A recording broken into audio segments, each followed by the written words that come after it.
château. Je l'ai fait la première année, je m'en souviens, avec ma fille. Je voulais absolument l'emmener au carnaval, parce que moi je viens de l'Est de la France, on fait beaucoup le carnaval. Et elle était petite, elle avait 1 an. Donc je l'ai déguisé rapidement avec de la peinture, on est allé faire le carnaval. Et c'était bien parce qu'on a fait toute une procession comme ça tout le long, et c'était avec tous les enfants du château, c'était chouette. Jusqu'à la médiathèque. Et c'est un des rares moments où j'ai eu les enfants du château qui montaient à la Duchère.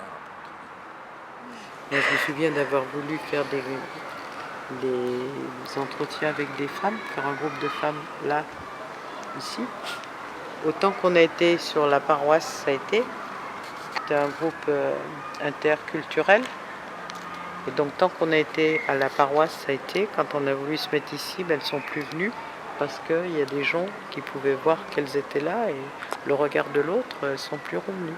Monsieur dans mon allée qui est décédé l'année dernière, Monsieur Do, et qui était vietnamien, il faisait visiter son jardin, il faisait pousser des choses extraordinaires, et puis il a beaucoup travaillé, enfin sur la fin il a fait le jardin vers le centre social Plateau, et je crois que même le jardin va porter son nom. J'aime bien aller me promener, me balader dans le petit vallon, parce que j'ai des souvenirs d'enfants, ma mère m'a amené au bout du vallon, il y avait des jeux pour les enfants, il y avait des grands toboggans, il y en avait aussi là en dessous des toboggans mais qui n'existent plus. Donc on allait au bout du petit vallon qui est là-bas juste derrière.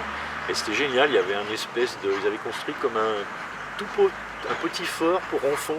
Donc c'était vraiment génial, tu pouvais grimper, pour jouer, c'était fabuleux, fabuleux ce fort. Et puis il y avait des toboggans, mais pas des toboggans de 2 mètres, 3 mètres, hein, des toboggans vraiment très très grands, je veux dire. Donc c'était pour les gamins, c'était un truc de fou, quoi. Avec la maison de l'enfance, quand j'étais plus petite, on avait participé à un projet qui était dans le cadre d'un truc, je sais même plus ce que c'est. Et en fait, on a fait un jardin. On avait une des parcelles du jardin partagé et tous les mercredis, on allait au jardin et on faisait et tout. Et on a fait un papillon en fleurs. Et on a eu le prix, parce qu'en fait il y avait des prix qui étaient décernés, et on a eu le prix de je sais plus quoi et tout, genre on était trop contents. Et en fait, il est toujours dans le bureau de Chantal qui est la secrétaire de la maison de l'enfance, mais en fait ce qui s'est passé c'est que en fait, au fur et à mesure quand on jardinait, et on a découvert plein de trucs dans la terre. Genre des bouts de faïence, des bouchons, des pièces, des coquillages. Et en fait, on a gardé tous ces petits objets.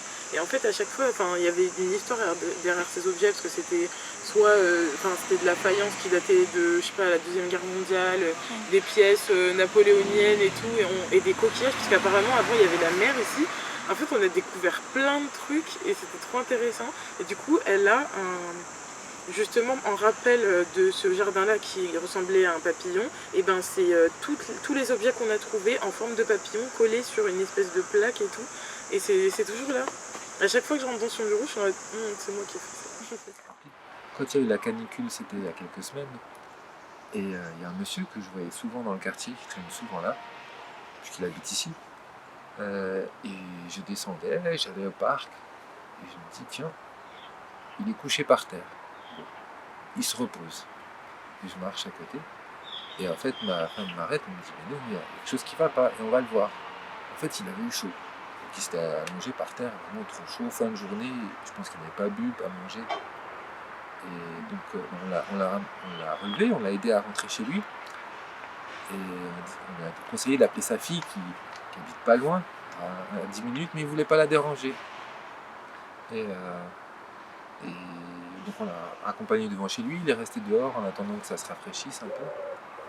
On est allé à l'air de jeu, après je suis repassé, il était toujours là. Et j'ai discuté, peut-être, il dit peut-être je vais mourir, mais c'est pas grave. C'est pas grave, si je meurs, je partirai, je rejoindrai mon pays, voilà ce qu'il disait. Et ça m'a étonné, je me suis dit tiens, ouais, bon, je sais pas, je sais pas comment dire, ça m'a impressionné de quelqu'un qui a pas peur comme ça, qui se dit c'est un peu le destin. La personne au 9e étage, sa maman était en train de manger le petit, de changer, il était bébé, de changer les langes du petit. Hein, et pendant qu'elle a été dans l'armoire chercher une petite culotte, le petit bébé, il a donné un coup de rein et il est tombé sur le sol, la tête sur le sol. De suite, il savait que j'étais secouriste à la Croix-Rouge. Hein, et il est venu me chercher pour faire des premiers soins, en attendant le SAMU et les pompiers. C'est vrai que le premier festival que j'avais fait avec Gérald, c'est vrai que ça m'a resté marqué parce qu'au moins il y avait de la facilité, de la convivialité, il y avait beaucoup de choses en fait. Ensuite, après, j'ai travaillé dans une usine électronique. C'était les tourne-disques Tepaz.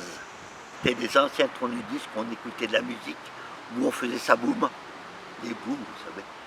Même chez mes parents, le dimanche après-midi, on invitait les copains-copines et on dansait avec le tourne-disque Tepaz.